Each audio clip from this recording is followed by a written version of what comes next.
Hello, everyone, and welcome to a conversation today in assessment design.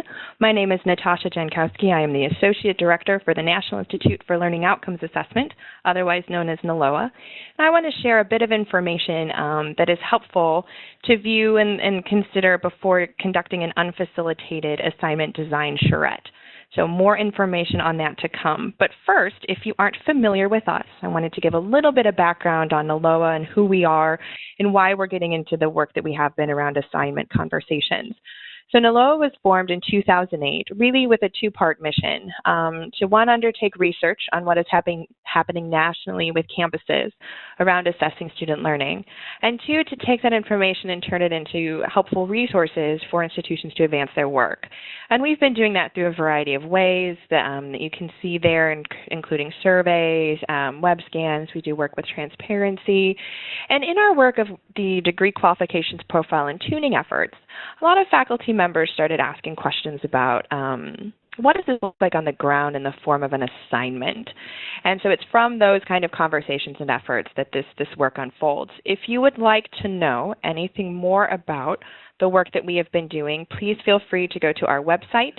It is, you can either Google NILOA or it's learningoutcomesassessment.org.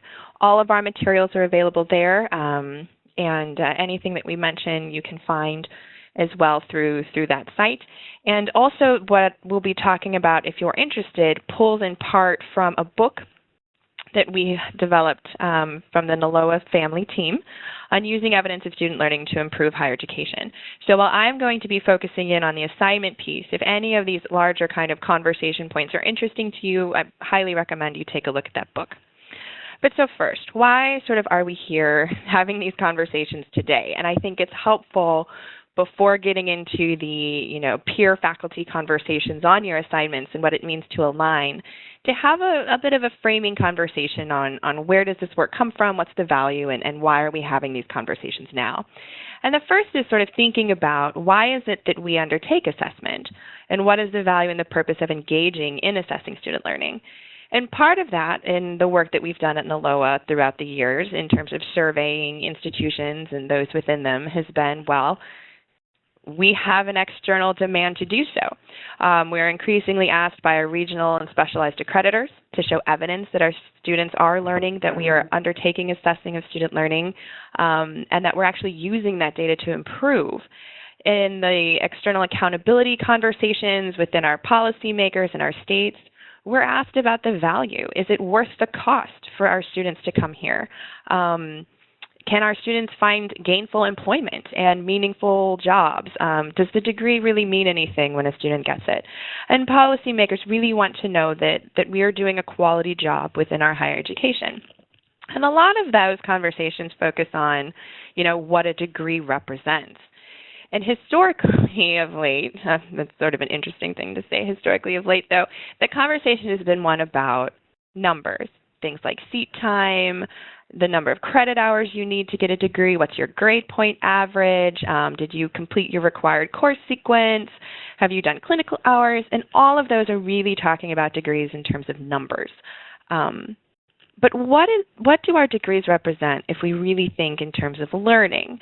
And so while tools have been developed to address that, such as the degree qualifications profile, the essential learning outcomes, tools such as the value rubrics and the work of the multi-state collaboratives, have been focusing on that conversation of if we think about our degrees in terms of learning, what happens? What's been going on the ground? And I think the conversations that are unfolding that we've been seeing in our work with campuses is that there's a conversation related to the purpose of our assessments, that have our assessments really been designed to help us answer questions that help students be prepared for experiences in their field of employment, in the real world, to be meaningful, engaged citizens, and how can we engage in assessment as an approach that really brings together and integrates student learning, not just in our course, but across our courses, so that we can actually say that something adds up to a degree in terms of the form of an integrated, coherent educational experience for our students. And the way that we've been seeing that process unfold is by conversations that say, okay, if I'm asking students to do certain things in my course, what piece of that maps to or aligns with a larger program goal that our major or program might have? and what within that may fit into something that the college is interested in or aligns with the general education program and or something at the institution level. So it's really building up and making alignment touch points from what I'm doing in my course with individual students all the way throughout an institution, and having those conversations about, what is it that I expect a student to bring from general education that I'm building on in my course and experience now, and what is it that I'm bringing to the table as a major or that's specific to my program, or how are these things fitting into larger needs? And within that, though, there's a lot of moving parts in there, so why the focus on assignments?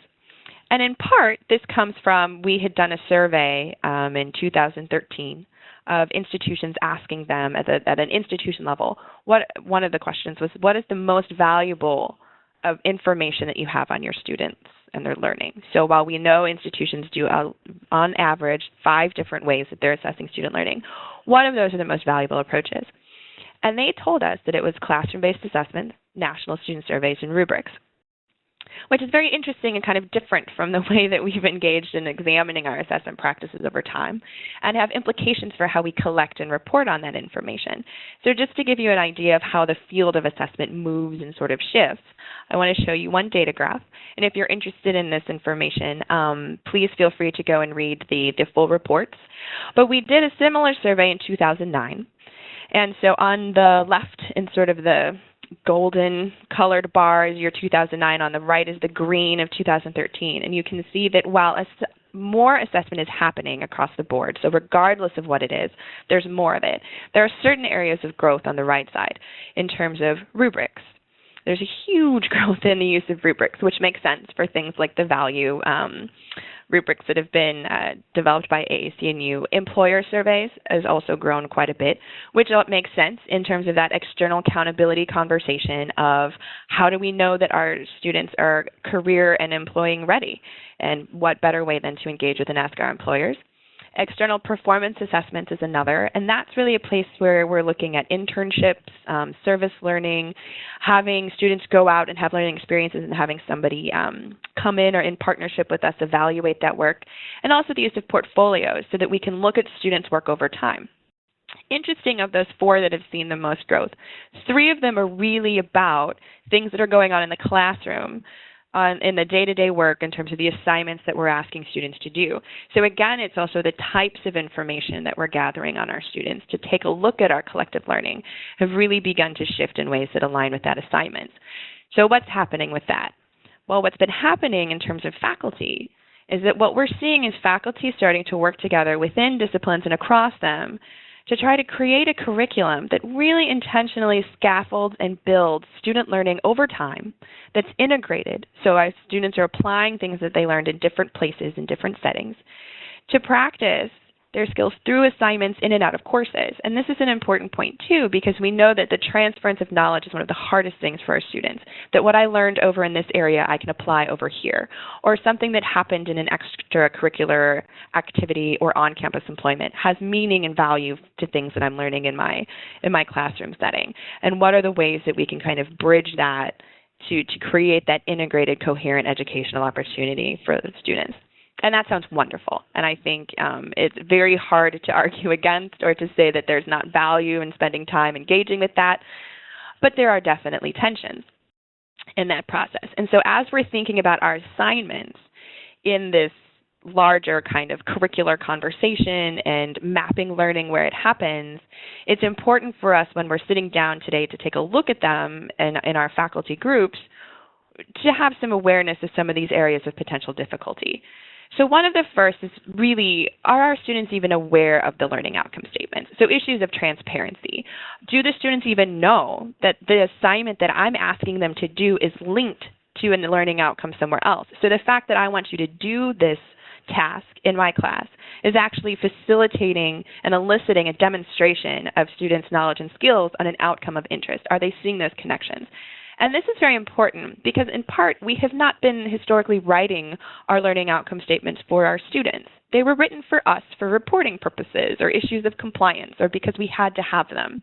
And so we didn't really think about it in terms of, if these are the learning outcome statements that we want and I'm going to align an assignment that I'm doing to it, what do I need to talk to a student about?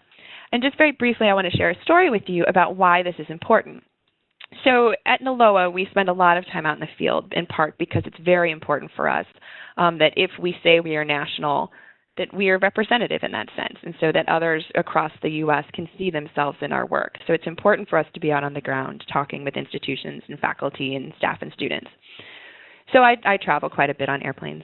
And I talk with the people that are sitting next to me and sort of ask, are you traveling for work or on vacation, and what do you do? And we have that little airplane chat. And with my airplane speech about NILOA is, I work at a place where we study how do you know if students learn anything in college. And without fail, I have yet to have someone sit next to me that's like, oh my gosh, I learned so much. It was this meaningful educational experience. Instead, they're like, I didn't learn a thing in college. And when pressed on this point and asked sort of further questions, they go on to tell me, well, in spite of their institution they attended, they learned things like critical thinking, effective oral and communication skills, how to work in groups, an appreciation of diversity, but they thought they got that in spite of us. And what they are thinking they didn't learn was content knowledge. They can't remember the year something happened. They don't remember the two competing theorists that they were looking at in one course. And so they feel that they didn't learn anything.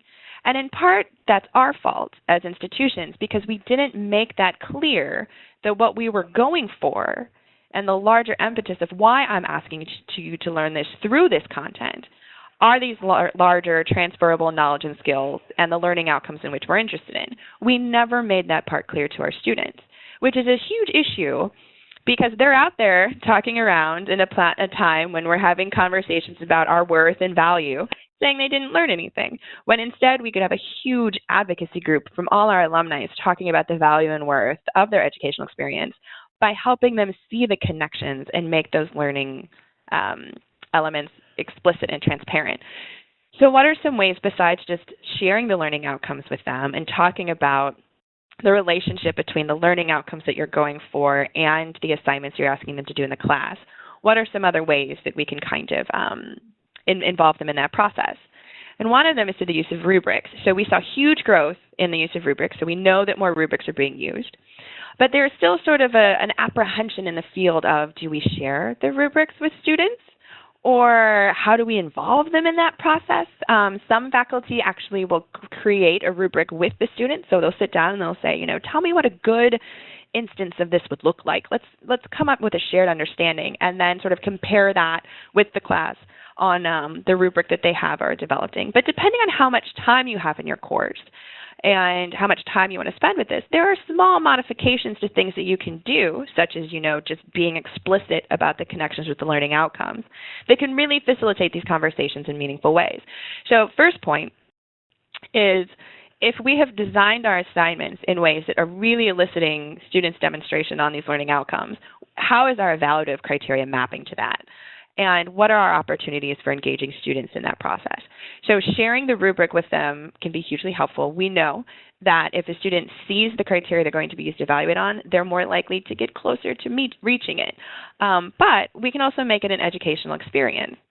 So the instance example here is sharing a rubric with the students, but giving a column in which the students submit the completed rubric with their assignment to the faculty member, where they rate themselves. So they say, this is the score I gave myself and why. So not, just I'm at a 3 because I'm amazing, but, I'm at a 3 because of the following reasons based on this criteria. But also adding a space for them to say, and what do you need to do to improve? What steps do you as a student need to take to advance in these areas of interest? And then faculty, you complete the same information when you're grading that assignment and give it back. So now the students have their sort of understanding where they are, which is wonderful information for you as you're thinking about future class periods and prep time and things like that. But it also provides a great metacognition reflection moment for students. And if you do this actually over time, when you first start, the students and the faculty responses are very different. But over time, they start to converge. And you're actually helping students become adaptive, active learners in their process, which is a skill set I think we're interested in having, but also one that doesn't take a lot of time. But I think it also raises an interesting conversation. So we were working with a group of faculty, excuse me, And the alignment piece came up, right? So if I am doing in this course, this one specific assignment is aligned to this program outcome, which is also aligned to this institutional outcome, which is aligned to our mission, isn't it true that in some ways that's a house of cards? Because if at any point in time that alignment doesn't hold, the whole thing falls. And if I'm making inferences about how effective our institution is based on an assignment in a class, I need to really be sure that that assignment is aligned to these learning outcomes in meaningful ways. So one of the things that having faculty sit down and do this peer review assignment conversation process can entail is making sense of, ensuring, and thinking about alignment in a way that maybe we haven't in the past. The other piece that I think is interesting to think about as you're in the conversations at your tables are the tensions that sometimes happen, and while this is maybe an overly dramatic picture of fighting deer, and it's not that, I don't think, tense, is between content and concepts. So how do we allow space in our courses for time to actively engage students in their learning? And this is important in various ways, because we know that active learning experiences are more likely to foster deep learning for students. But if I'm trying to cover a lot of information in a short period of time, how can I navigate that piece? And part of it is thinking about, well, what's the role of content? And if it's an instance of, no, they need to have these foundational knowledge, just know these things before they can even engage in other ways, such as, what are the bones in the human body before you advance in a medical program? Or is it, I'm using this content as a mechanism by which to explore different types of concepts. And what does it look like to write in our field? What does it mean to write as a nurse? What does it look like to write a business plan? And all of these are different types of writing. So it's determining, first of all, is it the content per se, or what I'm trying to use the content as a vehicle to get students to? And what is it that I need to spend my class time doing, and what is it that are things that they can engage with out of class in various mechanisms? So I think there are ways that we can navigate that, but definitely in thinking about how are we preparing students to complete the assignment, what do they need to know, and what do we need to have facilitated along the way to prepare them to do it, are definitely important conversations for your table.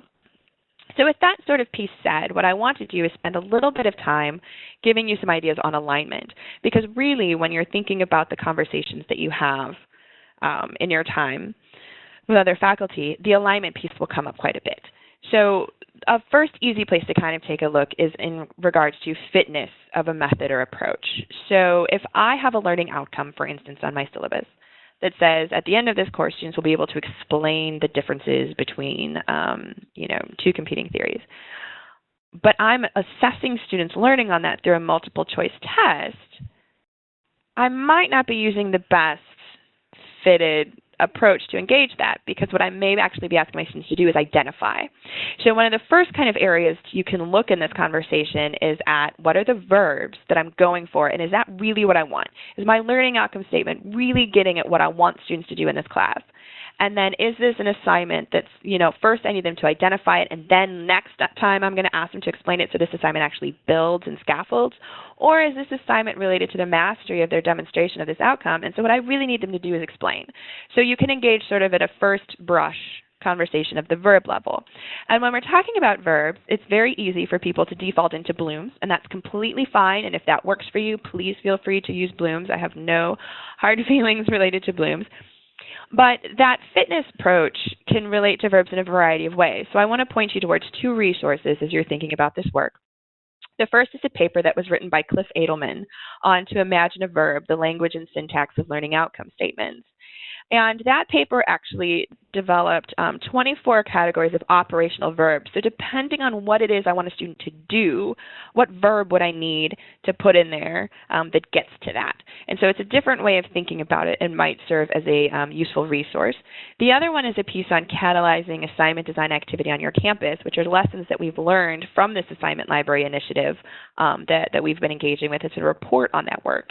And there's information in there as well on thinking about assignment design, what we've seen from those conversations and from faculty and learned in related to that. But ultimately, it's having a conversation with faculty at your table around, in your assignment, what is it that you are actually asking students to do or demonstrate? And is that what you want them to be doing? And this gets into the idea of elicitation, right? So how an assignment is aligned to that learning outcome is important because that's related to how it elicits students' demonstration of that outcome. So what are the ways that we can think about that relationship? And on the one hand, we can think about it in terms of scaffolding. So it's probably unrealistic that in a given course, a student is going to be able to move from being introduced to a concept to mastering that concept or a larger learning outcome, especially if it's an institution-wide learning outcome or something from somewhere else. They need multiple times to practice. So how are we making partnering or setting students up to be successful by having them interact with these outcomes in a variety of different ways across courses, but also within that course? The other thing to consider is the number of outcomes that we put into an assignment. So when we've asked faculty, please tell us in this assignment that you're bringing to this conversation, what outcomes are you addressing for students? It will range anywhere from 2 to 10. And so thinking about if it's a capstone, culminating experience, then yes, ideally there would be many outcomes that are integrated in the form of this assignment because you would want to see how are they putting all these together. But if it's more, just an earlier assignment, it's probably unlikely that you're going to have more than 3 outcomes addressed in the assignment is actually what we've been seeing. And in thinking about that, it's looking at it and saying, what is it that I'm really going for in this task? Is it their ability to create a portfolio? Is it their ability to translate knowledge? Which one of these are the most important so that students aren't getting lost in the fray of understanding what it is that they're going for? The next kind of piece is thinking about that is also then what are you actually asking your students to do in terms of the assignment directions that they see? Is the outcome that this assignment's aligned to implicit or explicit?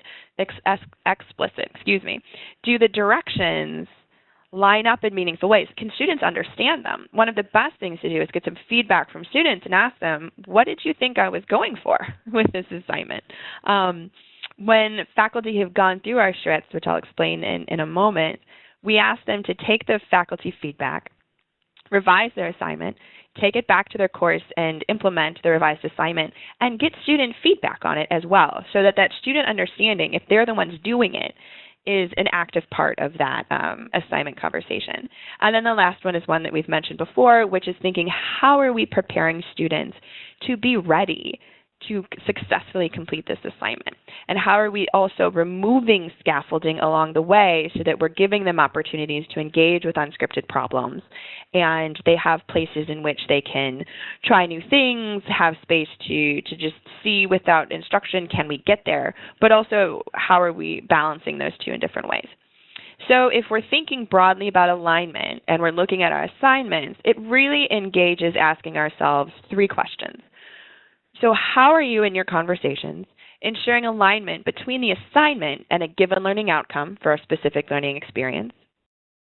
How are we thinking about how the assignment activities elicit that student demonstration of a specific learning outcome, in thinking about the preparation, in thinking about reinforcing it, and preparing them to engage with it over time? But also, how do we know that we have mapped our assignment to our evaluative rubric criteria? And this is the thing that says, if this is what we're asking to do in our assignment, it aligns to our learning outcome statement. But also, we should be evaluating our students on what it is that we care about in what we're looking for, regardless of if we're using a rubric or if we're using something else. Does our evaluative criteria map to that assignment in the same way that the assignment maps learning outcomes? So there's sort of 3 pieces to consider in that. In your conversations as well, some points to consider in terms of assignment design is, are you taking on too many outcomes in one assignment? What are the outcomes and what are the verbs and what are you putting in there? Are you asking students to integrate and apply their learning? How much time will students really need to prepare to complete this assignment? And this is important because assessment is not something we're doing to our students, but something we're doing with our students. And are we providing time for corrective instruction and additional opportunities for students to engage in the tasks? We know that if I give a student feedback on a task, but they never have an opportunity to use that feedback, my time was wasted, because feedback is only meaningful for learning if I have an opportunity to use it and engage with it and have a practice further on in that. And the other part is thinking about, have you completed this assignment yourself? And take a look at what does a good response look like? Or even thinking about, if we're considering engaging our students more actively in this, what would it look like if I told my students, this is the outcome I'm going for? What do you think it would take to demonstrate that? What assignment would you give? And interestingly enough, when we've had these conversations with students, they actually come up with harder assignments than others. And so I think it's an interesting way to think about the role of students in this, issues of agency, and have we gotten feedback on their assignments, or are we assuming elements of their learning that aren't accurate, and what are ways that we can engage them in that? So as you're having your conversations with your faculty peers, I hope you've picked up from this conversation that what we're talking about here is not throwing out the work that you've been doing, or that the work that you've been doing doesn't have value, it was never aligned, and all of these things. But it's really, how can we modify and do tweaks to this work that makes that connection tighter, that makes this more explicit for students? And so what we're talking about are just modifying assignments that we have in ways to get them to do the things that we want them to do. So some of the things that we have heard throughout the different charrettes that we've held is thinking about shifting audience. A lot of faculty members that came into the charrettes with writing assignments didn't have an audience for the students. And at that point, they're writing it to you as the faculty member. But is that really the demonstration of their writing that we want? And so something as simple as saying, you're writing this to your grandmother, you're writing this to someone in the business field, this is written to the CEO, this is to the president, this is to the research community, can help them focus the types of writing they'll be doing elsewhere, which is very audience specific, and get into conversations of writing as that process of communication across different borders. The other thing to think about is modifying the genre. So a lot of the conversations were going, well, in the assignment, you really want students to debate something. So why don't you just have them actually do a debate and change the sort of focus of that to a debate, do an oral presentation with a poster, think about writing a blog. What would be a way that this would look if it was in a pamphlet form? Some people actually changed their assignment to be a graphic novel opportunity for their students in the program that they were in. But of that, I think it's helpful to consider, it's one thing to change and give additional opportunities for students by switching it up so they're writing a pamphlet.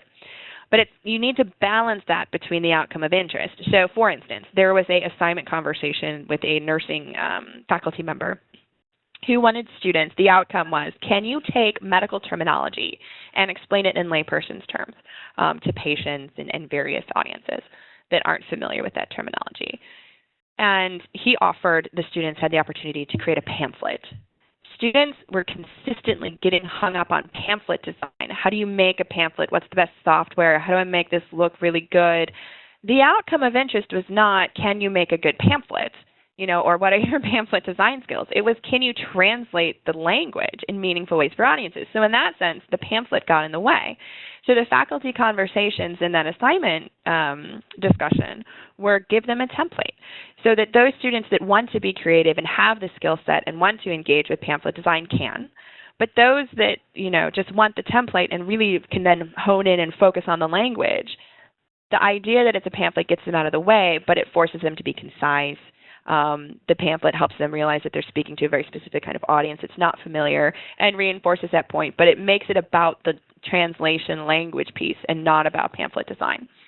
The other thing to think about, we were talking about the issue of feedback, is when are you planning this assignment to be completed, and when do they get feedback on it? And is there ways that you can have where you start an assignment in my course, but you complete it over there in someone else's course, and so you can take the feedback here and apply it over here, or how can we build on a prior assignment? So instead of you picking a problem that I've identified, you pick a problem that you identified in a prior assignment, and we build from the feedback on that and look at it from a different lens, maybe a sociological lens, maybe a political lens, and think about it in those ways. So thinking about where can we build from others' work, where are students coming from, and where are we passing them to, and what other kinds of experiences are they having while they're also having that time with us, are elements to kind of consider in that possibility to get creative. So those are some framing elements I would like for everyone to have before you go into these conversations. And now I want to tell you about what it is you're actually going to be doing and what this initiative and the conversations you'll have.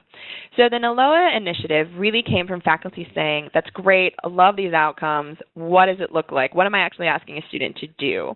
So we wanted to create an online library of high-quality, peer-endorsed assignments. These were specifically linked to the outcomes in the degree qualifications profile. But really, this can be linked to any outcome framework that you have. So this can be your program level outcomes, your disciplinary association outcomes, your professional licensure group outcomes, your general education outcomes, whatever it might be. But if you need to say this is an instance of them doing that, this process applies. But the library itself was really focused on those outcomes. It has a Creative Commons license. Each assignment in the library has a scholarly citation, and this was important for us because this is scholarship, and we need to elevate that conversation for faculty. And these were all assignments that are designed by faculty, embedded in the courses that they're actually doing. And we wanted to, again, reinforce that this is part of the intellectual work that faculty are already doing. This built on campus efforts that were underway in terms of conversations on gen ed revision, program review, program design, all of these different elements, and also reflects on some work that we had done, specifically Peter Yule, one of our senior scholars, on the shift of assessment as outside of teaching and learning and as this reporting compliance function to being the work of every day what we do. And so thinking then about an embedded, integrated approach of assessment in partnership with our ongoing efforts daily with our students. So what did we do? We invited faculty to submit an application with a draft assignment. We selected them based on some criteria and brought the group together for a day-long meeting. They worked in 5 to 6 person facilitated charrettes. That process has been explained in the report that I was mentioning on lessons learned from the library. And it sort of helped us figure out what works, what doesn't, and we've also done this now unfacilitated. And this will help you with having this opening framing will really help with that process. But after faculty went through this, we surveyed them in the different ones. We've had 5 nationally that we've done in this way. And faculty responded that it really helped them see the assignment through their students' eyes, that they were more aware of aligning their assignments with desired institutional outcomes. And especially important for us is that 38% of them went back and helped to lead or facilitate an event about assignment design on their campus. And I think that's an important point to remember, is that it's also going back and carrying this work forward and getting excited to have these conversations with our peers. So it is charrette time, but what is a charrette? It is a chance for you to take an assignment that you're working on and just refine it, also contribute to the work of others, and to have conversations with like-minded colleagues around students and their learning.